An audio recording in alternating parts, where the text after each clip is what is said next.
Hear you twice now. All right, trying to avoid echo. Yeah, I think that's better. All right.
City manager, I said hello from the back. You have enough? Yeah, 6. Harbor City's stuck, he's trying to get here. Okay. Parking's hard. Always at the city. Oh, God, that's kind of funny you said that, but there's somebody going down with Pride. so all the time. Yeah. I had to wait till someone to leave. I thought you were making a joke. No, it wasn't a joke. I had Like, to legit. Okay. Okay, people. It's time to call to order the Wednesday, June 11th, 2025 meeting of the Downtown Development Authority. At this time, we will start with public comment. Who wants to go first? Mr. Harrison.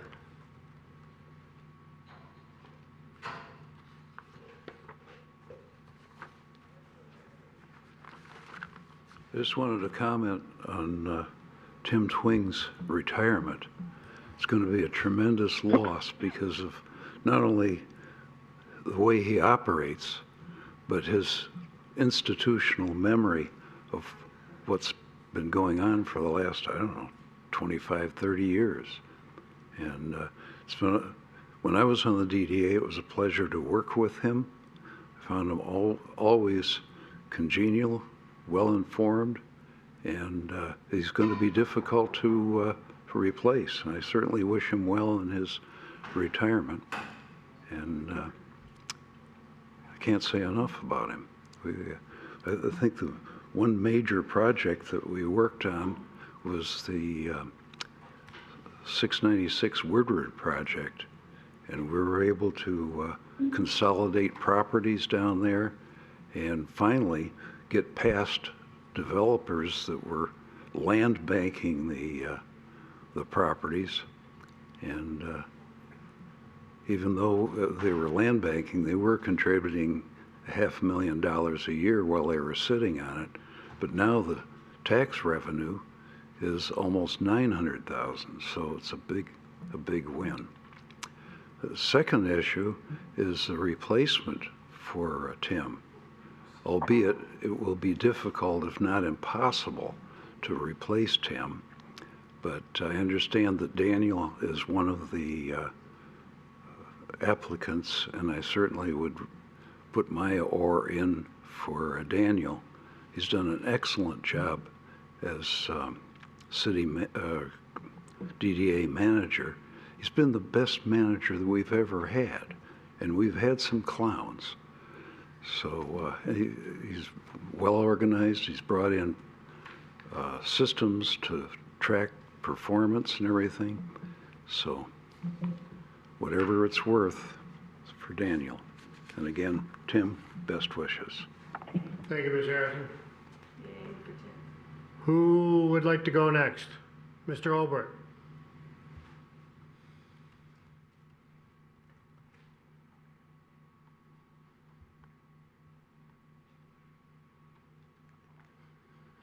So, good afternoon. My name is Frank Hobrecht, and I'm here to, along with my bag of rocks, because these are the rocks that are behind my building, the Kresge Building on South Washington.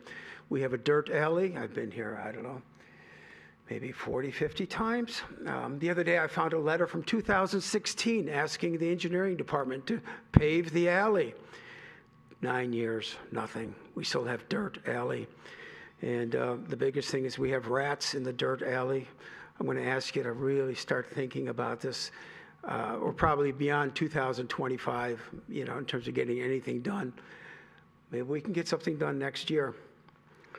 And then, on a very painful note, I want to just point out something that I've seen too often because of the 3 buildings I have on Washington.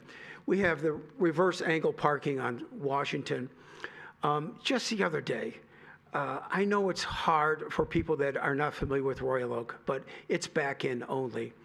And when you don't back in, you get one of these lovely tickets for $50. I'm asking that if we're going to give out $50 tickets, and if you happen to have that interaction with a Royal Oak code enforcement or parking enforcement, I think we could be a little generous in just explaining to the person that if you turn around your car, you'll be in compliance, so the cameras can take a picture of your license plate. Last week, I saw a man carrying a child on his shoulder, and he confronted the enforcement that gave him a $50 ticket. That child and that man will probably never come back to downtown Royal Oak, no matter what we do next year with our parking system. But if you give somebody a $50 ticket, could have explained to the guy, says, hey, turn around your car and you'll be in compliance. You'll lose the $2, $3 that you put in there into the meter. Okay. But I think it's a small gesture of kindness. And I saw the same thing happen last month to a young couple that was at one of the clothing stores. And they had a very vibrant conversation with the Royal Oak enforcement. We're really struggling here for customers, and giving out $50 tickets, it's a problem.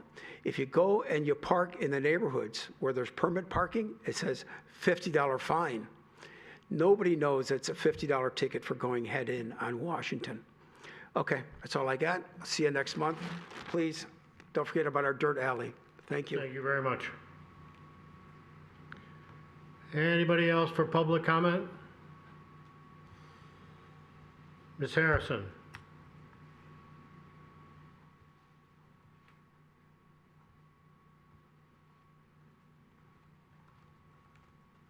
Good afternoon, everybody. My name's Laura Harrison, ex-retailer in downtown Royal Oak, enjoying my retirement. I am here for only one reason. Thank you, Tim, for all you did for us. I am here representing 2 other people who are no longer with us, Sandy Johnson and Kathy Sullivan.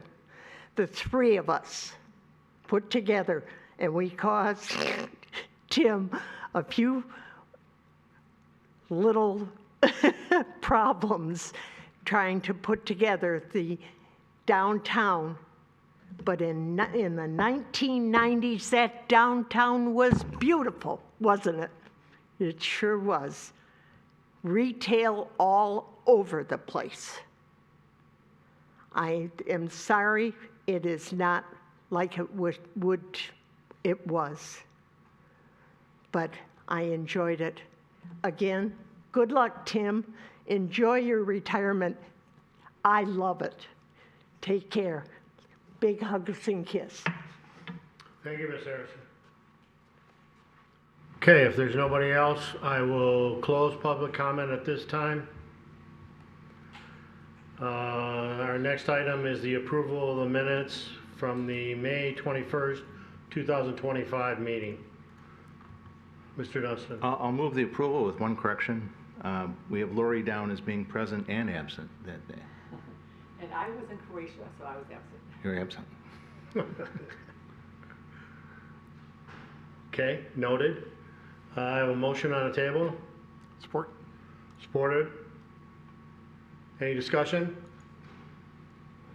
Seeing none, I'll call for the vote. All those in favor? Aye. Opposed? Motion passes. The next item is our expense items, monthly expenses for May. For informational purposes only. Anybody have any questions for staff? Okay, seeing none, I will move on to business. Consideration of on-street and mobile pay parking system recommendation. Mr. Twing, you want to start this? Or? No. Okay, sure. Mr. Cacho, please. Thank you, Mr. Chair. If you don't mind. Yeah, thank you. I'm a committee member, board member, city manager. I do a little bit of everything. So I am very happy we've arrived at this point. The steering committee, which included members of the DDA board, the city commission, really spearheaded by our city attorney back in the fall, put together a committee that really created an inclusive process.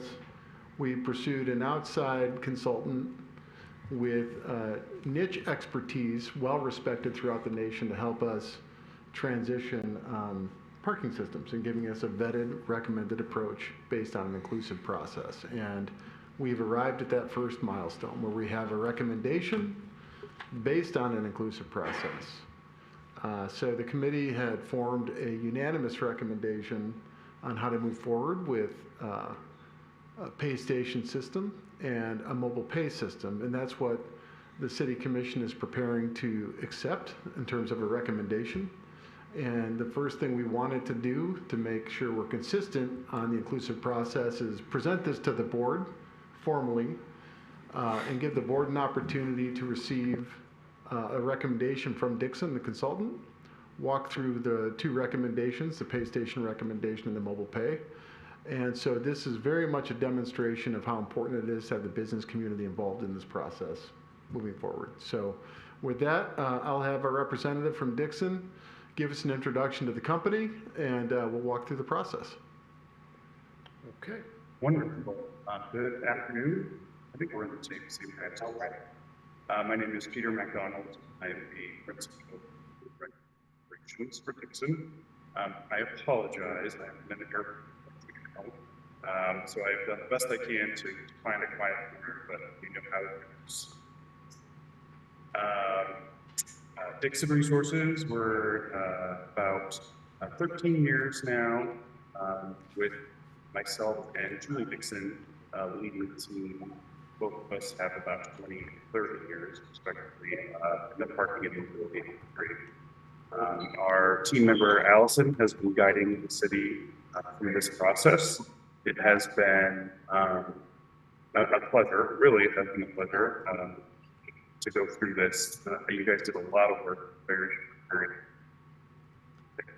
impressive effort, but I think that you really come with a good solution. Hey, Peter, I just want you to know your audio is really choppy, so I have a hard time understanding. Let me try calling in. That might be better. I apologize about that. No problem.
you hear me now?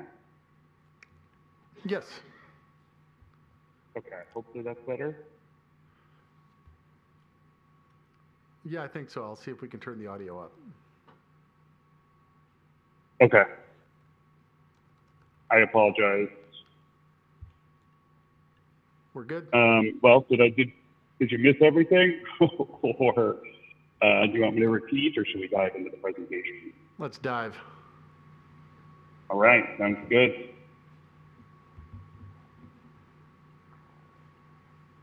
If you will, next slide, please. Tim, are you able to advance the slide? Sorry. From your computer? Yeah, I'm not controlling anything, so. There we go.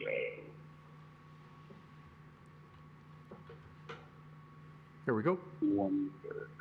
Wonderful. Okay. So as we know, the city put out a request for proposal for both mobile payment services as well as pay-by-play pay stations.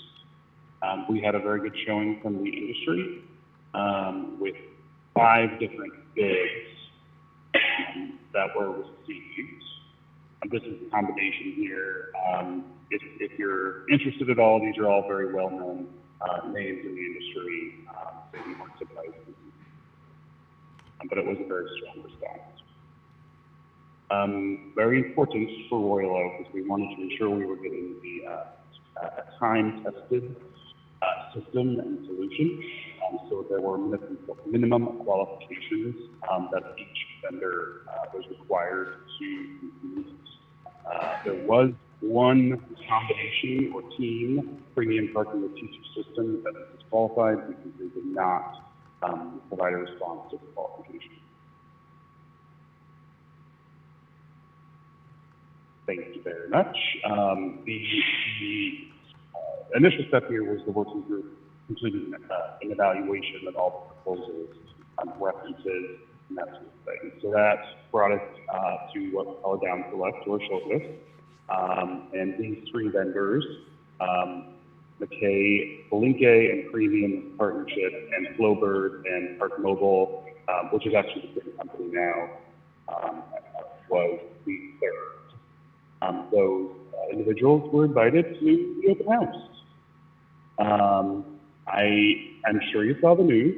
There was quite a bit of coverage that even, made it regional and national a little bit.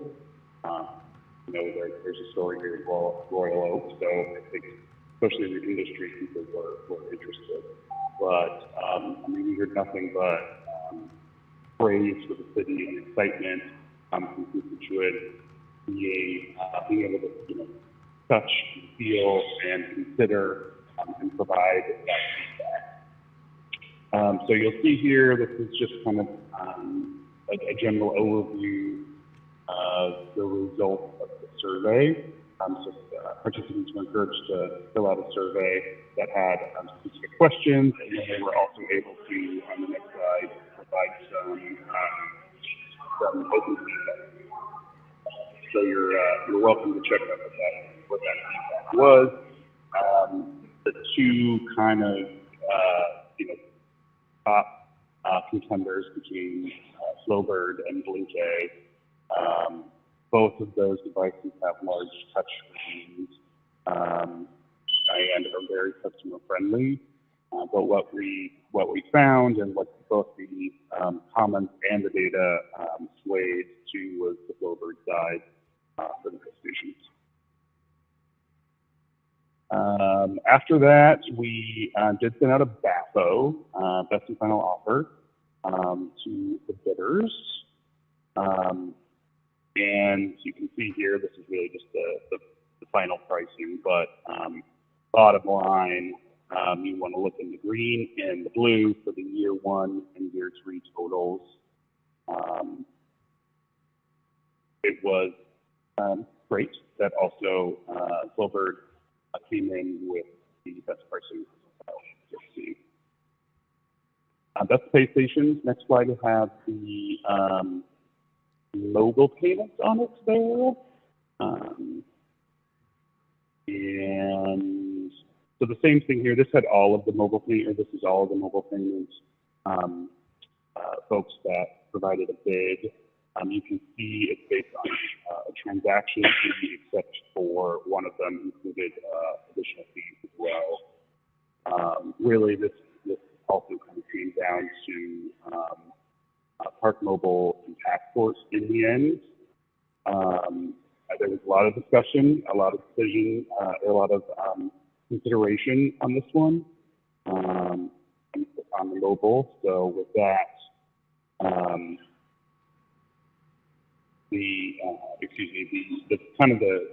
since we talked about base stations, I'll dive into mobile a little bit more too, but really I think what was important for mobile is the market presence was a large component of that, as well as the ability to have a single solution and contract, rather than picking from different vendors or different contracts as well.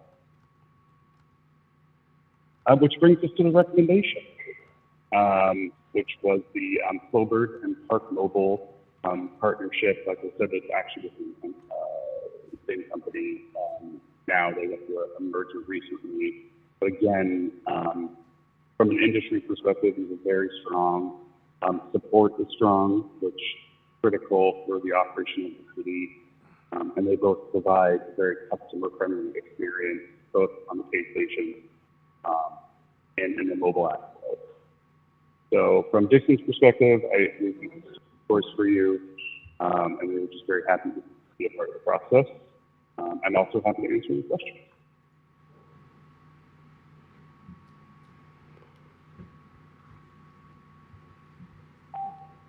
Thank you, Peter. I participated along the process, so I can also help assist. Peter, you sound a little bit like a Wookiee. Oh man, I'm sorry. Is what it is.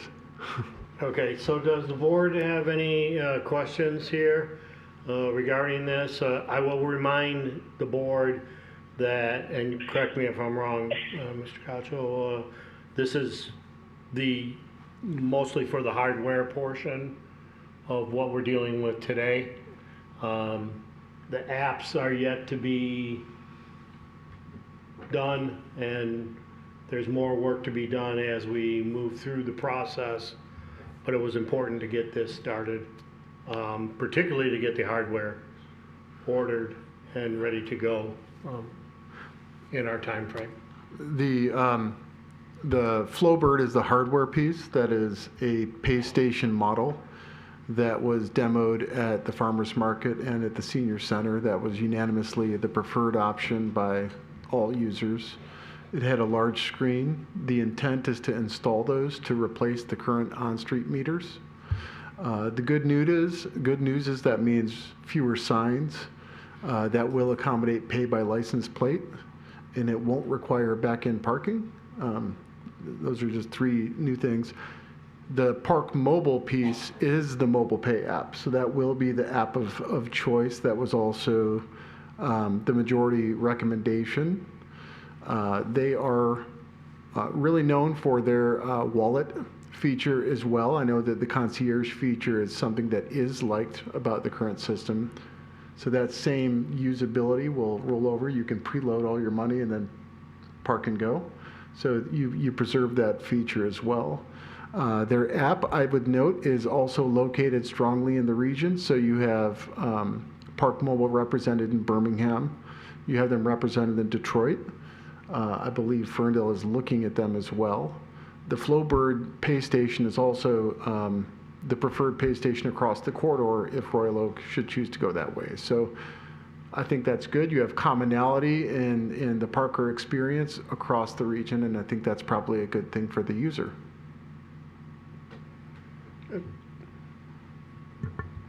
Dr. Key? Yeah, just a couple quick things. This just to confirm, just for fun. So their tickets will then be issued through on your dash, correct? If you are delinquent in your payment, correct? Correct. You will see parking enforcement officer people out there again, and we will be no longer issuing automated parking tickets. So Okay. you'll have people out there, and I know the police department was talking about them being ambassadors, not just viewed as parking enforcement officers, but they're people out there to help give directions and just interact with our downtown visitors. And with that parking, the enforcement, that's okay within the police department, that's, there's no issues where you don't have to fund any of that or anything of Correct. that nature? Okay. Correct. I think those are my only two questions.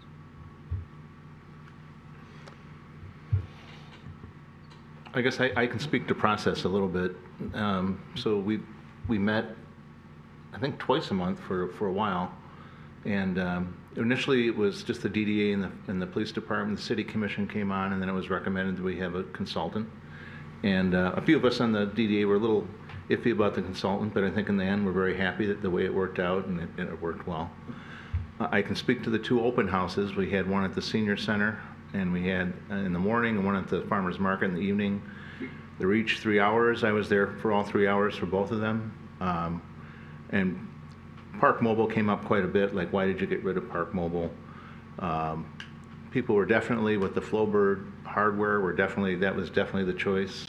It was a little bit close with one other, but still the Flowbird went through. People were very positive about the way we approached it and had many good things to say. A few people had things that weren't so good to say, but that's part of it. But I'm pleased with the process. I'm pleased with the choices. And from this, now we have more to do. We have to look at the garages. We have to look at the rates. So there's still more this committee has to do, but in order to get this hardware ordered and get Park Mobile online, we have to make this decision right now. So hopefully everyone will support it.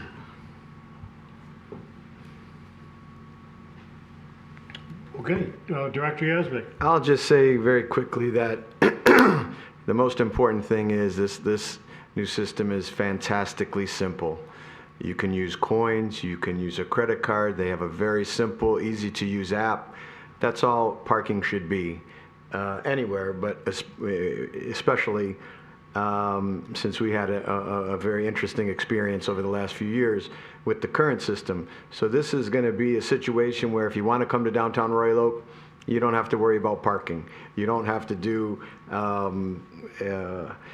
gymnastics with your car, backing it into a spot. It's very simple. It makes sense, and this is where we need to be. And everybody in the process was very helpful to get us to this point. So I'm very excited about our parking future in downtown Royal Oak. Okay, so we have a suggested resolution that will be forwarded to the City Commission. Well, what's the pleasure of the board? Director Yazbek. I'll make the motion. Motion by Director Yazbek. I'll support. Supported by Director London. Any further discussion on this? Seeing none, I'll call for the vote. All those in favor? Aye. Opposed? And that motion passes. Okay. The next item on our agenda is a request to forego TR capture. I'll start. Okay. The DDA has received a request as part of a project. It's on Lincoln Avenue at South Troy at the intersection, the old fire protection site, along with a couple of other parcels for a total of about 2.4 acres. I'll let the petitioners that are here, the champion group, kind of explain the project to you in a few minutes as far as what they're looking to do on the site. I would say that the project itself has been approved through the Planning Commission. They are asking for the DDA to forgive or forgo tax increment revenue as part of their overall request. They do have a request into the city for the creation of a brownfield authority and a brownfield plan, as well as a commercial rehab district. Neither of those have any action required by the DDA, but we've tried to kind of outline those. This request has been in front of the Marketing and Business Relations Committee at 2 meetings with the Champion Group, May 6th and June 3rd meetings. The committee at the June 3rd meeting is recommending support of the resolution that's included in your packet that would forego tax income or revenue that could be generated off the project if it were to, when it gets built. Also included for your information was a tax increment reimbursement schedule that's part of the brownfield plan that would go to the city commission on it. And the purpose of that is to give you some indication of the tax increment revenue that would be generated locally. And that's the one that would normally the DDA would capture. The state increment revenue or the state education tax you wouldn't receive anyways. And that's an issue under the Brownfield Authority that they're asking the state to approve allow the capture of those, so those funds can be reimbursed as well. Very briefly, the commercial rehab district is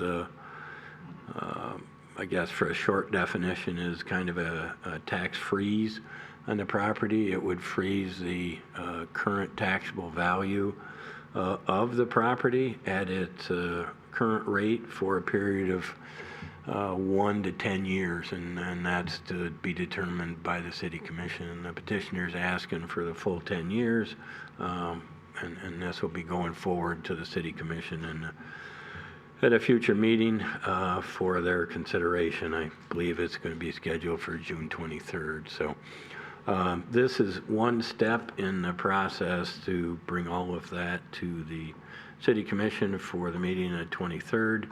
As part of the project, they do have some affordable units, and again, I'll let the petitioner explain what's going on with those and how that plans to work through it. That's part of the brownfield plan element that would go forward as well.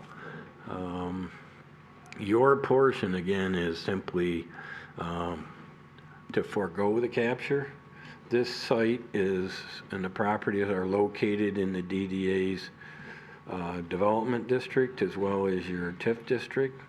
So you're in first position, for lack of a better term, to capture those tax increment revenues that would be generated from the project. And if you chose not to forego those, they would not be available under the brownfield for reimbursement there. So that's the reason for the request, is to allow them to flow through to the brownfield to help with the project itself. With that, I guess I'll stop. If there's questions of me at this point, I'll attempt to address them, but it might be good to have the Champion Group introduce themselves and give you kind of an overview of the project. And there is a member of their group that is remoting in as well. So unless you want questions of me, I would suggest you let No, we'll hold off on questions. I know there is a bunch of questions that the board has, so we'll get to that.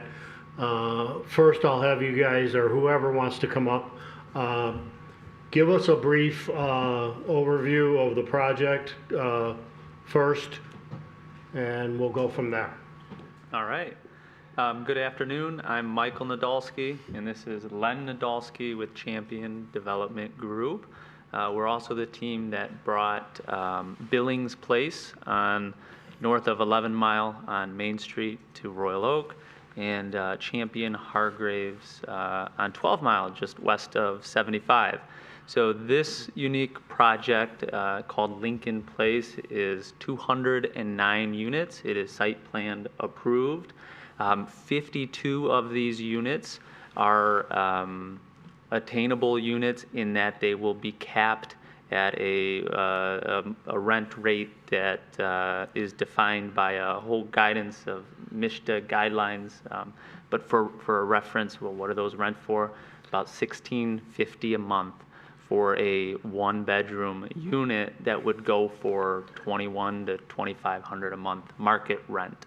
So this project, 209 units, 52 of which are affordable And it's packed with all the fun amenities that people love and enjoy so much in Royal Oak. So the on-site management team, the pet spa, the bike storage, the EV chargers, the sky terrace, the outdoor grills, the game room, the indoor kitchens, all the rest. So that's the overview of the project. Len Nadolski, that particular location is contaminated underneath. The soil has, from the gas station, the plume of fuel that's underneath the entire ground. So it is considered as a facility. So in turn, to do what we need to do with our footings and our build, it's quite a bit of additional expenses that qualify for reimbursement under a brownfield in order to do the project. It includes the helical piers that need to go in. There's 200 of them. In turn, you've got to de-water the water that's coming out. You've got to take away the soils that come out. There is an elaborate plan in detail of that type of nature.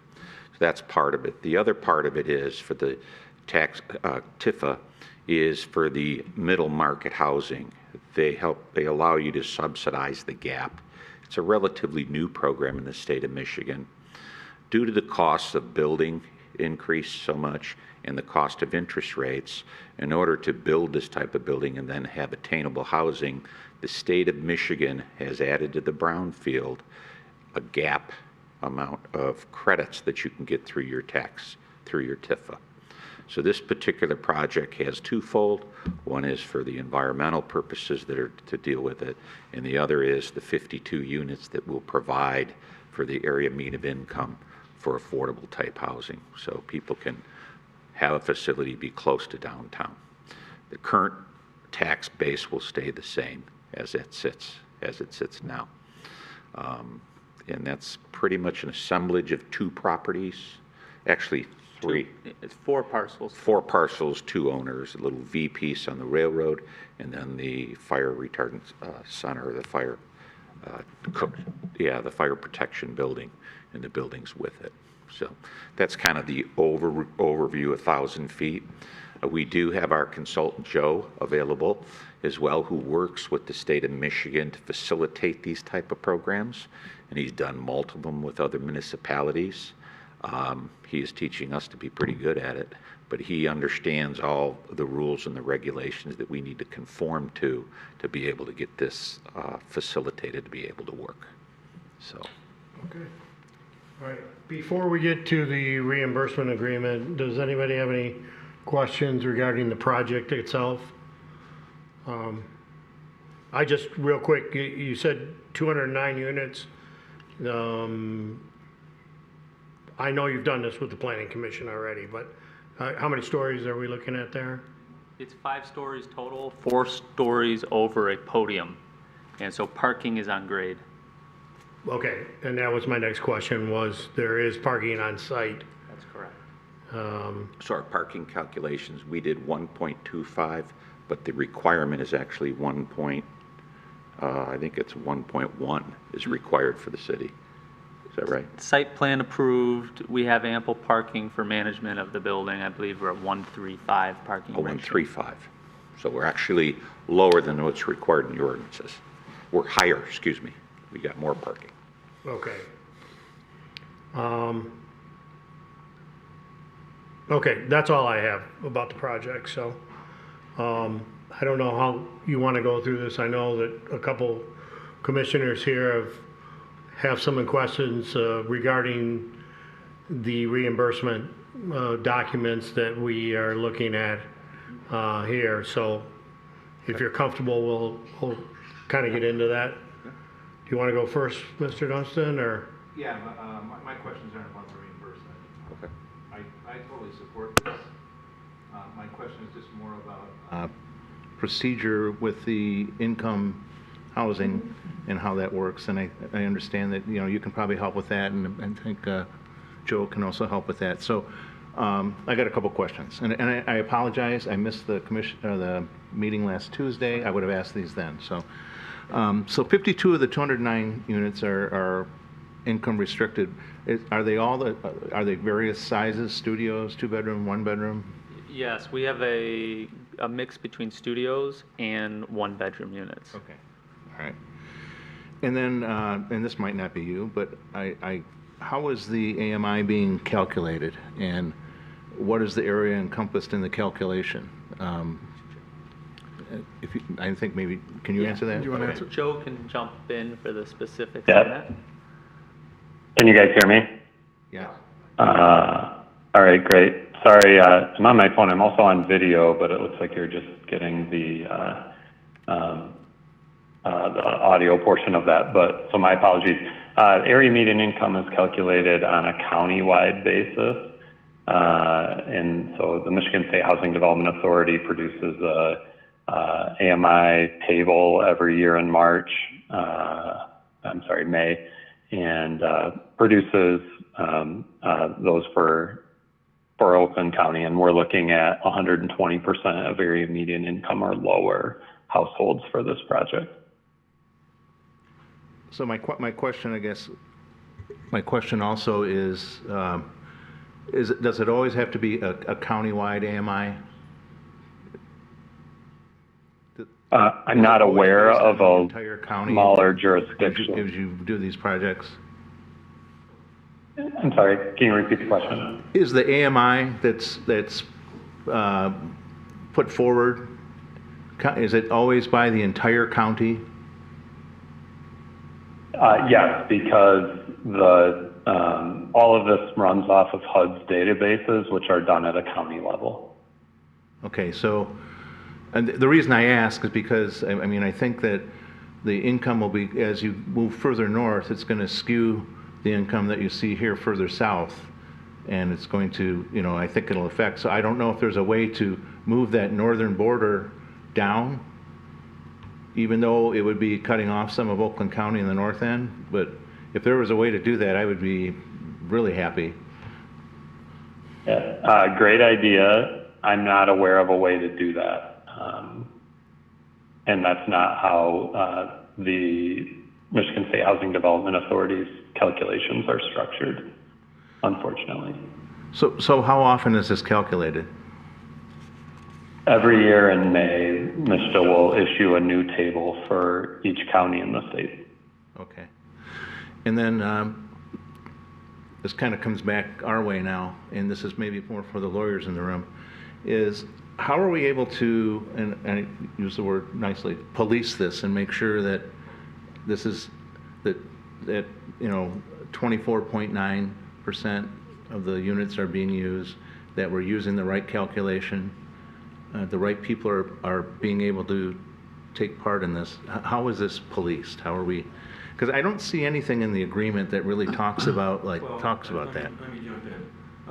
The reimbursement agreement with the Champion Group, or the LLC, was approved by the Brownfield Authority last night. That's the entity that has the reimbursement agreement with this group. Okay. The resolution is simply your approval to forego those, or to forego the tax income or revenue. That's all you're being asked to do.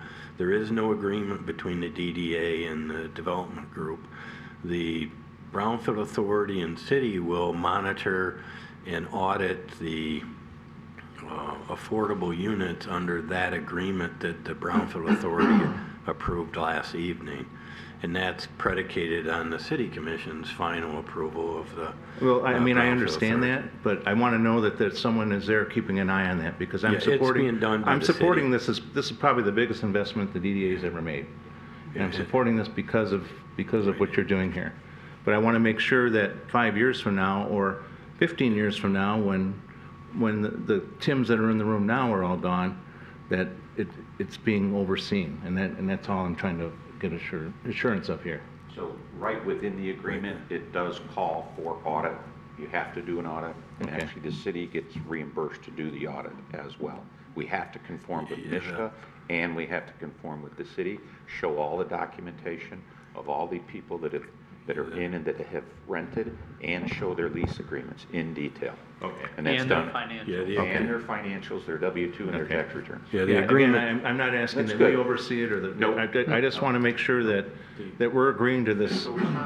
Yeah, we're agreeing to this, and I want to make sure that someone is keeping an eye on it. Yeah, That's all. and that whole agreement that was voted on last night, as we worked with the city staff and attorneys to draft that agreement, one of the key things that all teams recognized was that this is a 30-year management agreement of how this thing's going to work. So that agreement may be in the packet or not, but it goes through step by step what that monitoring looks like, what the requirements are. If this happens, what happens here? One of the things that stuck out in that discussion yesterday was as the operators of these buildings, we do have a large financial incentive to be compliant and to meet the annual inspections so that not only MISTA approves and reviews our books, our applicant files the financial screening of every person that's living in the building, that the city reviews that. And it even gets so far into the weeds to talk about the reimbursement expenses that the city's going to take on to review that documentation, and this whole plan and legislation takes care of covering those expenses as well. Okay. Yeah. Okay, thank you for the answer. Appreciate it. That's all I got. Chair Joe, can you, I want to put you on the spot here, but can you quantify what 120% AMI means in terms of household income, like dollar value on that?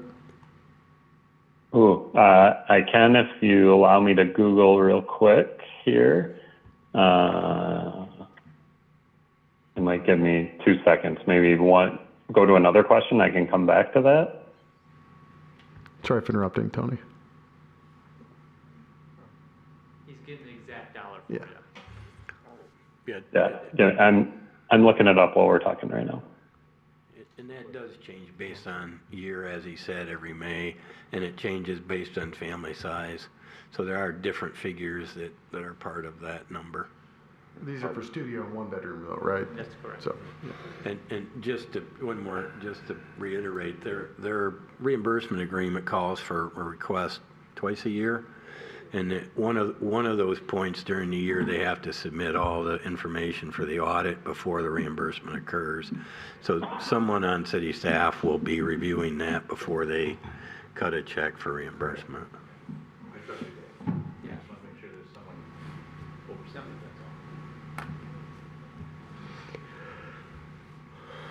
Are we waiting, or are we going to move on? Does Nick have? I've got it right now. Give Okay. me 2 more seconds. My computer is loading. Oakland County, 120% AMI is for a 1-person household. Nope, it did not jump. Sorry, I got the wrong county. Bear with me. There's 83 counties in Michigan, and this is organized alphabetically. Bear with me. Mackinac. Oh. There you are. All right, 120% AMI, $84,840 for a 1-person household. Cannot exceed that. So if someone comes in to qualify for that unit, they can't exceed that $84,000. So let's say they make $85,000, they're not renting for $1,650 a month. They're now paying the $2,400 a month for that unit. Or they make 62,000. We can rent them a unit. Yeah. So through the chair, I was talking, I had a tour of Henry Ford LaSalle, and, I was talking about all the many anchors in our area, whether that be Henry Ford, Corwell, and I was talking about their workforce and what their housing needs are. And I am thinking about, like, who could rent these units? And these are possibly, one of my biggest goals is shortening the commuters for a lot of our anchor employers. Let's get them to live here. Yes. As a part of operations in our existing communities in Royal Oak, Corwell Health is a perfect example where a nurse, for example, the Billings Place on 11 Mile there, north of 11 Mile on Main Street, a nurse coming in doesn't qualify without a guarantor. So in this case, here's someone that can come in that maybe doesn't have a family member that's willing to sign for them, or a friend that's willing to help chip in so that the banks, because we have to report to the banks on all of these application package as is, even on our other properties. On this building with this program, it allows that nurse to now be able to live on their own and not be subject to a parent or guardian to sign for them. I have one more question too. So rates will go up, rental rates will go up. How does that work with? That, I believe, is a Joe question, and how it raises per year based on something. Yeah. So every year in April, and I apologize, I said May earlier, I looked at the sheet, it's April, MSHA will come out with new rent and income limits that adjust based on whatever is happening in the economy at the given time. So our agreement is saying we must rent and income restrict our apartments for those income restricted units to whatever is applicable at that time. So it'll be, presumably incomes will continue to go up and rent will go up proportionately, but it'll still be well below market. Thank you. Yep. Director Keith. Yeah, do you guys have a estimated cost of what the, the removal of the soil and the water treatment and all of those things? What is that, and that cost that you guys have initially got? So I guess Joe may be able to answer that more specifically, but the in terms of eligible costs or just soil removal or? I was trying to get it to par, right? So what is the additional cost that you guys are encountering to get it so that it would say be like Billings Place, right? That you guys, so what is that additional number you're burdening? All the line items that you need to do comes to about $9 million. $9 million. For all qualified things. Now, that doesn't mean you're going to spend all nine, because we have to do certified receipts and bills for each and every line item. We think we're going to be under that. Okay. And we're used to trying to get it under that. It's the way we Infrastructure improvements, that's the word I was thinking about. The infrastructure improvements based on the contamination is around $9 million. Perfect, thank you. And again, if we don't spend it, it doesn't get reimbursed. And we have to have certified receipts submitted, audited, and given to MSHA and the city before you would say it's a qualifying act. So it's governed. Director Linden, anything? I was at both. Okay. Yeah, she's ahead. I've got some questions. You want to go, or you want me to go? Go ahead. I'd like to finish. Okay. I'm going to apologize in advance for the potential of my questions not making any sense, but so we're looking at a $30 million reimbursement. Is that accurate to say? Not to exceed. Well, nerd out for a second. The procedurally, the city commission and the BRA set a ceiling for that number. The DDA we're looking for an opt-out of local-only specific foregoing capture. But yeah, the I see plan the local only, state local is, the state local totals up to 14 million, according to this document. Is that? That'd be Joe, I'd refer to Joe. Okay.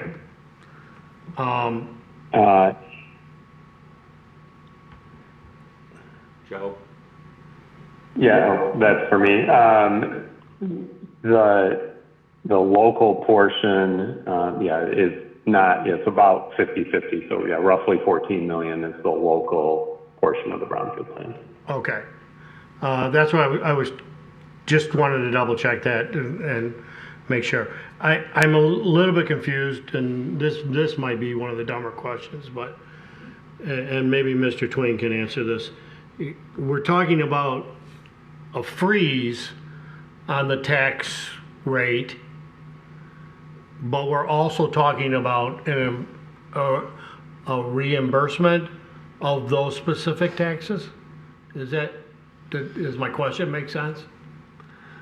Well, I think if you look at the tax increment reimbursement schedule chart that was put together and put in your packet from Michigan Growth Advisors, their estimate kind of shows per year starting in 2027 the tax increment revenue that would be generated and captured based on the state.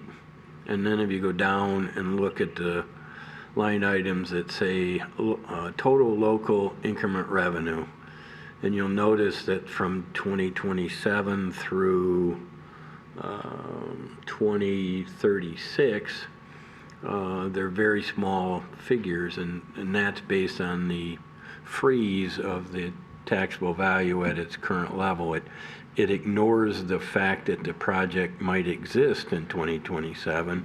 It says the land is taxed at the rate it's at today. And so it's frozen for that period of time. Which is because it's a vacant piece of property right now, or? No, it's because that's what the Commercial Rehab Act allows the city to determine. And as I said earlier, it could be 1 year, it could be 10.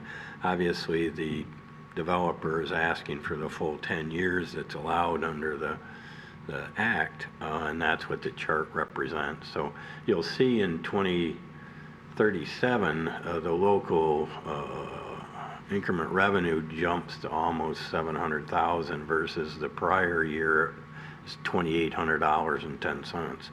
So it's froze prior to that, and then in 2037, it's no longer froze. It jumps up to what its taxable value is estimated to be at that time.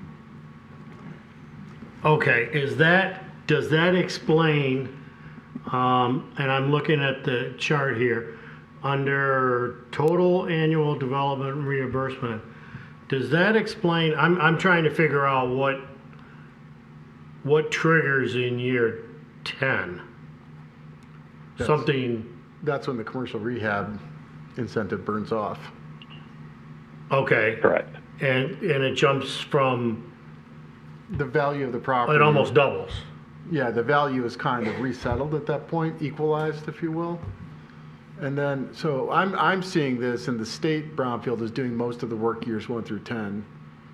And then the local does some work 11 through 30 with the state. Yes. Correct. Okay, so that answers why that goes from 400,000 to over $1 million. Yeah, yeah. Because in year 10, the property will be developed, and then the value gets re-equalized at that point. Okay. If that makes sense. Okay. My last two things, and then I'll be done here. Mr. Twing, can you refer to any precedent here that we've done anything like this? Well, this is the first time we've done the city worked at the housing program under the brownfield. It's the first time the city is considering commercial rehab act. We have done tax abatements in the past. Yes. Others, so we've done tax abatements in the past. We have not done, and this is the first time where the DDA's been asked to forego tax increment revenue for reimbursement. We have had at least 3 other agreements that the DDA has entered into reimbursement agreements with the developer to reimburse them directly from the captured revenue. The Hyatt Place site, you know that you reimburse them every year for a period of 10 years up to $3 million is kind of capped. The Hazleton is the second one that should be coming online, and you'll start reimbursing them after they've submitted a request and all the materials. And then Imagine was paid off years ago with a small reimbursement amount. So you've done reimbursements directly. The reason they're going through the process of going here is there is not the eligibility to do that and have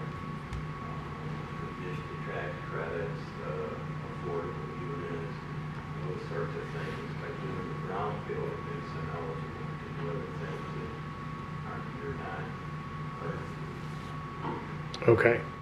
I guess, and I get it, you're comparing the TIF that we did in the past. The difference that I'm seeing, and I'm just struggling with a little bit here, is that we've always been able to put a cap on that in terms of the amount, and we've always been able to put a cap on it in terms of the length. Right, and the Brownfield Authority itself and the City Commission have approved plans with limited time periods, and they have that ability under the agreement.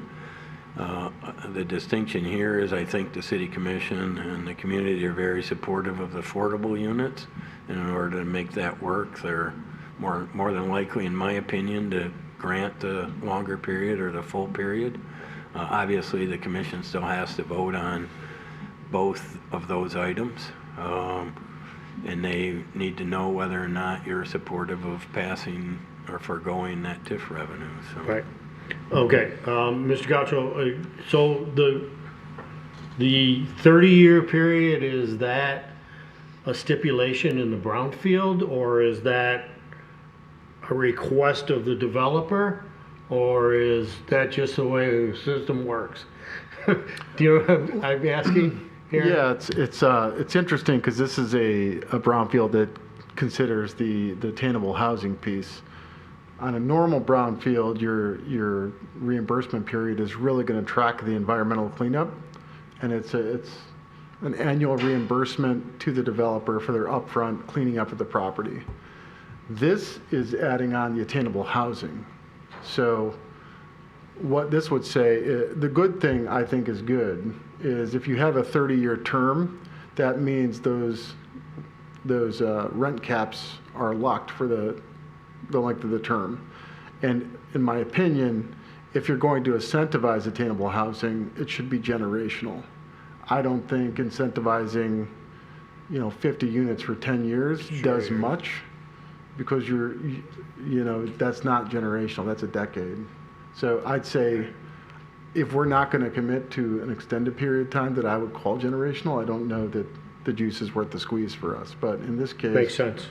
Yeah, I think the commission is interested in that. Matt, I have one question, can I? Yeah, sure. Even though the state, and this might be for Joe, the state incentive is doing all the work years 1 through 10, the city is still the local administrator, right? We have to certify the work for the state work plan. Is that true? Yeah, the actual implementation of the brownfield plan will occur at the local level, correct? MISTA actually does not have any involvement whatsoever once they approve the Act 381 work plan, which will be a document that we'll prepare and submit to them for approval following City Commission approval of the brownfield plan. They won't be involved in the annual review and certification at all. Would it make, this is a loaded question because I guess I'm saying it does make sense then for the city to be reimbursed more than $27 for administrative fees in year one? You can only reimburse through brownfield tax increment revenues by statute. Okay. Fees associated with local tax increment capture. So that's a function of the statute, that limitation. Correct. Because we're doing the commercial rehab district. Correct. Okay. I think they did mention that they have that cost covered of the audit. So that is something that we'll be able to be reimbursed on. Yeah. Okay. Okay. And if I may, Mr. Chair, I'll add that. Last, Tony. So will the first year we see tax revenue be 2057? Yes. Okay. Director Yazbek. I think I'm going to be termed out by then, 2057. I think these were all really good questions, and I will say that we spent a lot of time. They were nice enough to devote a lot of time to us on 2 separate Consumer Marketing Committee meetings. I'm appreciative of the Nadolskis tackling a project like this. This is obviously very complicated. It involves, it's very pioneering. It involves fairly recently passed state legislation. I don't know that there are too many projects in the state that have gone this far yet. I'm reminded, I mean, the Dodalskis, they do automotive, they do residential, now they're doing environmental cleanup and affordable housing. I'm reminded of that really popular jingle years ago, we're father and son, we do it all. It's the Dodalskis. I'm going to make a motion to approve this resolution. I think, you know, our consideration always starts from, is this something that's going to help the downtown? That's always our baseline, and this number of units and the attainable housing piece is definitely going to benefit the downtown. This is a very difficult project. I don't know if we didn't move forward, or if they didn't move forward, I don't know what we would do with these parcels. I don't know that anything would be done for a long, long time. So we're going to get a beautiful project. We know the quality of work that they do with the Billings place. So I think it's a total win, and the state of Michigan, in their wisdom, passed this legislation that allows for cities, localities to utilize the brownfield to support attainable housing and clean up contaminated properties. So it's everything really that the state, the local, the city is looking for, and this the tax revenue that we're offering up, you know, it would be non-existent without them anyway. So I think it checks all the boxes. It makes a lot of sense. So I guess I'm supporting the resolution and making a motion. I'll second it. I have a motion by Director Yazbek and seconded by Director London. Any comments or questions? Any further discussion? I will say I'm supportive of this. My only disappointment, because I hear so much conversation, and I agree with the conversation, that the portion of the affordable housing units is a big factor in what we're trying to achieve here. And I guess my only small little disappointment would be that it would be nice if this was more than 25% of the total project, but I understand that they've got restrictions and what they can do and what they can't do. So that's my comment. That's a start. You're right. I'd add to their credit, we asked for them an increase, and they did increase the number of units. Oh, perfect. Thank you very much. Okay, if there's nothing further, there is a suggested resolution before us, and motions are on the table. Any further discussion? Seeing none, I'll call for the vote. All those in favor? Aye. Opposed? And that motion passes. So we're all good. Okay. Was that for my singing, Miss Harrison? Was that applause?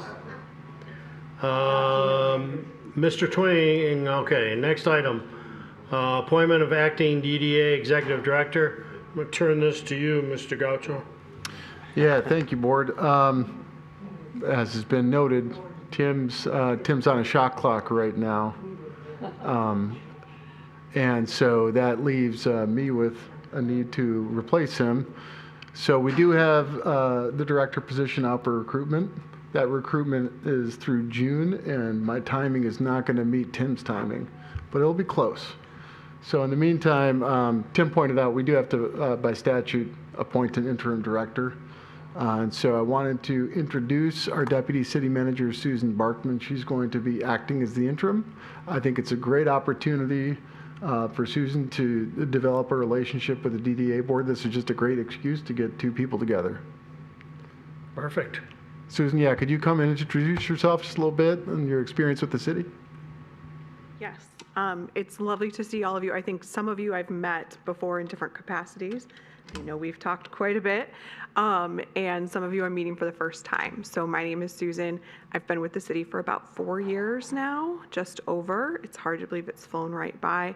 I came in as the assistant to the city manager and have worked through the transition over the last year and a half, and am currently the interim deputy city manager. So I have been here for a little while and look forward to working with all of you in this capacity. Thank you. Welcome. Okay. Does anybody have anything? Yeah, I'll move. Okay. Motion by Director Dunstan. Second by Director Yazbek. Any discussion? None? Call for the vote. All those in favor? Aye. Opposed? Motion passes. Mr. Twing, anything on reports? I think that was a full agenda for today as a Okay. special meeting. All right. Okay. In the expenses, there was the OWN group that's working on the lighting. Right. Could we get an update on where they're at? I've seen them working around town, and Frank, are those lights on Washington now? They're better? It's past my bedtime these days to see if they're working, but good, okay. But yeah, if we could just find out how they're doing on that, I'd appreciate that. Okay. All right, one last thing, if you don't mind. I'm sure everybody's aware that this is probably Tim's last meeting with the DDA. He's heading into retirement at the end of the month, and instead of attending DDA meetings, planning commission meetings, city commission meetings, various committee meetings and staff meetings, for some reason he wants to spend more time with his grandkids. So he's been a long dedicated career, had a long dedicated career with the city of Royal Oak, and he'll certainly be missed. The residents have been certainly benefited from having Tim work within the city. Personally, it's been a pleasure working with Tim all the years that I've been involved with the city. And I'm sure we all wish him well in the next chapter as he moves on. And I just ask the board to join me in thanking him for all that he's done. Thank you, Tim. Thank you.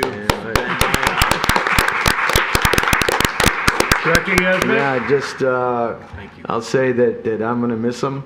I've learned a lot. It's amazing, the encyclopedia of Royal Oak that he is.